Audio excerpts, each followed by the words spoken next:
අනේ හිනාන්න සල්ලි ඕනි දාලා. කවුද? මගේ නමට තාත්තා. දැනුයි මතක් කරලා තියෙන බල ළමෙක් ඉන්නවා කියලා. සල්ලි. මෙවන්. ආයෙ උඹ ගම යනකොට මාත් යනවා. මට කොහෙද ගමක් තියෙන්නේ මම පැයින් ගෙදරනේ. උඹ ගම යන දවසට මට ගියපම් පොල් මලක් ඔළුවේ හරි දාගෙන එනවා. මට තේරෙන්නේ නැහැ මම මොන කේමකටද සල්ලි ඉල්ලලා ආවේ කියලා මෙච්චර කාලයක් කතා නොකර ඉඳලා රෙද්දක් කියනවා මට ඉතින් මොකක්ද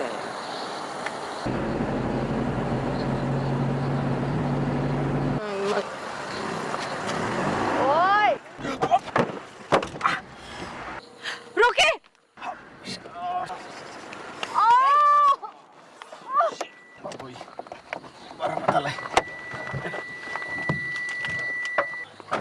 බරපතල තත්ත්වයක්. ගොඩක් තුවාලද? ගොඩක් අපහසුයිද? බරපතල තත්ත්වයක්. දෙන්න පයින්. යකෝ පහප්පල ඉවරලා තුවාලද කියලා අහනවද? මරණොත් නම් පෙට්ටිය කොහොමද කියලා අහන්නේ? හරි. අපි මෙහෙම කරමු. අපි රෝහල් ගත කරමු. ගොඩක් අමාරුද? තම්සර පිස්සුදෝයි. ගොඩක් අමාරුද? ප්‍රයිවට් හොස්පිටල් එකට ගියා පට්ට ගණන්. රජ ඉස්පිරිතාලෙකට ගියොත් තම්සර බ්‍රෝහල් පොලිසියෙන් නඩු දානවා. අනුතරව වලක්ව ගත්තේ නැහැ කියලා පවුන දියානවා මම ඒක බලා ගන්න. අන්න පැකට් එකක් වෙන දියානවා. ඒ විදිහට මට මේ මගේ හැර යන්න බෑ. මගේ හෘද සාක්ෂියට එක එකඟ නැහැ. අපි මෙහෙම කරමු. අනේ අයිසේ පවුනදී යනවාකෝ කිව්වා මාලා. අපි මම නීතියේ ඉදිරියේ ඕනෑම වරදක් බාර ගන්න මම සූදානම්. අපි හැබැයි ඕගොල්ලන්ට තියෙන මෙතන ගැටලුව ඕගොල්ලෝ දැන් බීමත්ව සිටින නිසා පොලිසියට ගියොත් ඕගොල්ලන්ට ගැටලුවක් වෙන්න පුළුවන්. අනේ කවුද බම්මේ? මේකයි මං කියන්නේ අපි එහෙනම් මේ ඉස්පිරිතාලට යමු. තමුසේ තා එක වචනයක් හරි කිව්වා මම කෑ ගහනවා. තමුසේ අපිට බලහත්කාරකම් කරනවා පවුනදී යනවා ඉතින් යන්න. ඒ තමයි සාධාරණ කතාවක් නේ. එහෙනම් අපි මෙහෙම කරමු. අපි පොලිසියට කතා කරමු. පොලිසියට කතා කරමු. හරි පොලිසියට කතා කරමු. පොලිසියට ආවම මම පොලිසියට කියනවා තමුසේ අපිට බොන්න දීලා අපිව මත් කරලා මේ සීනති කරලා වාහනේ දාගෙන ඉද්දි සිහිය ඇවිල්ලා පැනලා යන්න හදද්දි වාහනේ හැප්පුවා කියලා. නෑ වෙන දෙයක් මෙතන සිද්ධ වුණේ නෑ. නැත්තම මොකද තමුසේ පොලිසියටනේ කියන්නේ පොලිසියට. හරි. කියනවා.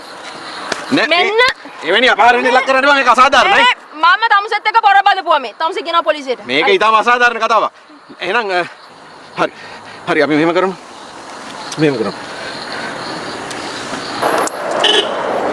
සාක්ෂියට මේක හොඳ නැහැ. හරි. ඔයගොල්ලෝ මේක තියාගන්න. එතන මාර්ග කාසේ රුපියල් 10000ක් තියෙනවා මේක තියාගන්න. කරුණාකරලා මේක ගන්න. ඔබ ගන්නේ ඔබ හැප්පුවේ. කරුණාකරලා. මගේ මේ තියෙන මගේ විසිටින් කාඩ් එක ඕනෑම අවශ්‍යතාවයකදී ඕනෑම අවශ්‍යතාවයක මට කතා කරන්න.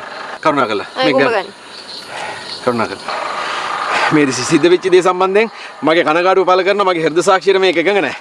මට සමාව වෙන්න. දැන් සමාව. මු යන්න බෑ. අපි එහෙනම් ඔබතුමාම රැඳී සිටින්න. අපි පිටත් වෙනවා. බයි. බරපතල විදිහට මම කනගාටුව ප්‍රකාශ කරනවා. මට සමාව වෙන්න මේ සිද්ධ වෙච්ච දේ සම්බන්ධයෙන්.